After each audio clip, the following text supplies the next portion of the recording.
அனைவருக்கும் வணக்கம். Ration shop job பற்றின ரிசல்ட் பற்றின அப்டேட்டுகளை தொடர்ந்து நம்ம சேனலில் பார்த்துட்ருக்கோம். அந்த வகையில் ரேஷன் கடை வேலைவாய்ப்பு பற்றின சில முக்கியமான தகவல்கள் வந்திருக்கு. அதை பற்றி தான் இந்த வீடியோவில் பார்த்துட்ருக்கோம்.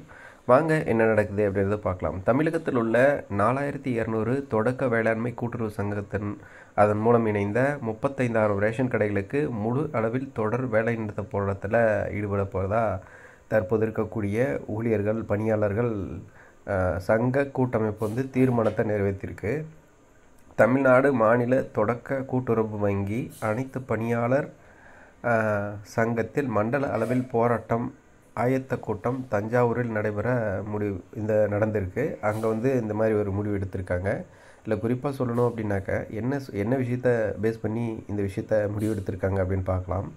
இந்த கூட்டத்தில் ரேஷன் கடைகளில் தற்போது ப்ளூடூத் மூலம் மின்னணு எடை தராசு இணைக்கப்பட்டிருக்கு. இப்போ ரேஷன் கடையில் பார்த்திங்க அப்படின்னாக்க அந்த வெயிட் போடக்கூடிய மிஷின் ப்ளூடூத் மூலமா அந்த பில் போடக்கூடிய மிஷின் கூட இணைச்சிருக்காங்க. ஸோ பில் போடுற இடத்துலேருந்து வெயிட் போடுற மிஷினுக்கு கனெக்ட் பண்ணியிருக்காங்க. ஸோ இதன் மூலமாக என்ன ஆகுது அப்படின்னாக்க ஃபஸ்ட்டு கைரேகை இல்லைனாக்கா கண்ணோட கருவிலியை ஸ்கேன் பண்ணி அது இந்த மிஷினுக்கு வரணும், ஸ்கேனர் மிஷினுக்கு. ஸோ அந்த மிஷின்லேருந்து எடை போடக்கூடிய மிஷினுக்கு இந்த மாதிரி ப்ராசஸ் ஒரு பெரிய ப்ராசஸாக இருக்குது. ஸோ ஒவ்வொரு முறையும் இந்த செக் பண்ணுறதாகட்டும், அதே மாதிரி வெயிட் ஆகட்டும், ஒவ்வொன்றும் கனெக்ட் ஆகி தான் கம்ப்ளீட் ஆகணும். ஸோ இதனால் ஒரு தனிநபர் ஒவ்வொரு கார்டுக்கும் ஒவ்வொரு ரேஷன் கார்டுக்கும் பொருட்களை வழங்க கிட்டத்தட்ட 8லிருந்து 10 நிமிடங்கள் ஆகுது அப்படின்ற விஷயத்த சொல்லியிருக்காங்க. ஒரு நாளுக்கு 50 பேருக்கு தான் போடவே முடியுது, பொருட்களை விநியோகம் செய்ய முடியுது, காலதாமதம் ஆகுது அப்படின்ற விஷயத்த சொல்லியிருக்காங்க. அதே சமயத்தில் ஒரு ரேஷன் கடை பணியாளர் இன்னொரு உதவியாளரை அந்த கிராம பகுதியில் இருக்கக்கூடிய ஒரு கூலியால் வேலைக்கு எடுத்துக்கிட்டு அசிஸ்டண்ட்டாக அந்த நபரை கூட அசிஸ்டண்ட்டாக வச்சுட்டு அவங்க பொருட்களை எடுத்து கொடுக்க உதவி பண்ணுறதும், இந்த ரேஷன் கடை ஊழியர் பில்லை போடுறதும், இந்த மாதிரியான விஷயத்தை இப்படி தான் பராமரிக்க முடியுது அப்படின்ற விஷயத்தையும் முன் வச்சுருக்காங்க.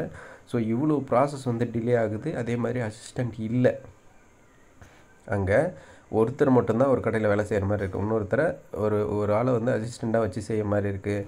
இப்போ புதிய பணி நியமனங்களை நியமிக்காத வரை இந்த மாதிரி ஒரு சிக்கல் இருக்குது அப்படின்ற விஷயத்த முன் வச்சுருக்காங்க. ஸோ அதனால் அவங்க இல்லாத வரை இந்த மாதிரி உதவியாளர்களை வச்சு நாங்கள் வேலை செய்ய அவங்க சொல்லக்கூடிய விஷயம் இதுதான், நாங்கள் புதிய ஆளை வச்சு வேலை செஞ்சுக்க எங்களுக்கு அந்த மாதிரி உதவியாளர்களுக்கு தினக்கூலி அடிப்படையில் சேலரி கொடுத்துருங்க அப்படின்றத சொல்லியிருக்காங்க. இப்போ ஒரு நபர் மட்டுமே ரேஷன் கடையில் வேலை செய்யக்கூடிய கடைகள் எக்கச்சக்கமாக இருக்குது. அந்த கடையில் உதவியாளராக இவங்களே ஒருத்தர் வச்சுக்கிறாங்க, அவங்களுக்கு கூலி கொடுங்கன்னு சொல்லி கேட்குறாங்க.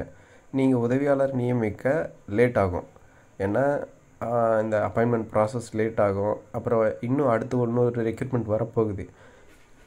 ஸோ இதுக்கான ப்ராசஸ் ரொம்பவே லேட் ஆகும். அப்படின்றதுனால இப்போதைக்கு இந்த மாதிரி தற்காலிக அடிப்படையில் ஒரு வேலை பண்ணுங்கள், கூலிக்கு டெம்பரரியாக போஸ்டிங்ஸை போடுங்க அப்படின்னு சொல்லி கேட்டிருக்காங்க. இதுதான் தற்போது இருக்கக்கூடிய மிக மிக முக்கியமான விஷயம்.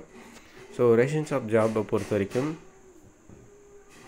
38 மாவட்டத்தில் கிட்டத்தட்ட 28 மாவட்டத்துக்கு ரிசல்ட் வந்துடுச்சு. இன்னும் ரிசல்ட் வராத மாவட்டம் அப்படின்னு பார்க்கும்போது இன்னொரு 10 மாவட்டத்துக்கு ரிசல்ட் வரல. ஸோ இந்த ரிசல்ட் எல்லாமே என்ன நிலைமையில் இருக்குது, எப்போ வரும் அப்படின்றத பற்றின தகவலை ஆல்ரெடி பல வீடியோஸ்லேயும் சொல்லியிருக்கேன். பட் இருந்தாலும் மீண்டும் சொல்கிறேன். இப்போதைக்கு இருக்கக்கூடிய விசாரித்தவரை பார்த்தீங்க அப்படின்னாக்கா இந்த பெண்டிங் இருக்கக்கூடிய ரிசல்ட்ஸ் எல்லாமே இந்த மாத இறுதியில் வெளியிட திட்டமிடப்பட்டுள்ளது அப்படின்னு தகவல்கள் வருது. ஸோ மந்த் எண்டில் ரிலீஸ் பண்ண பிளான் பண்ணியிருக்காங்க அப்படின்றது தான் அப்டேட்டு.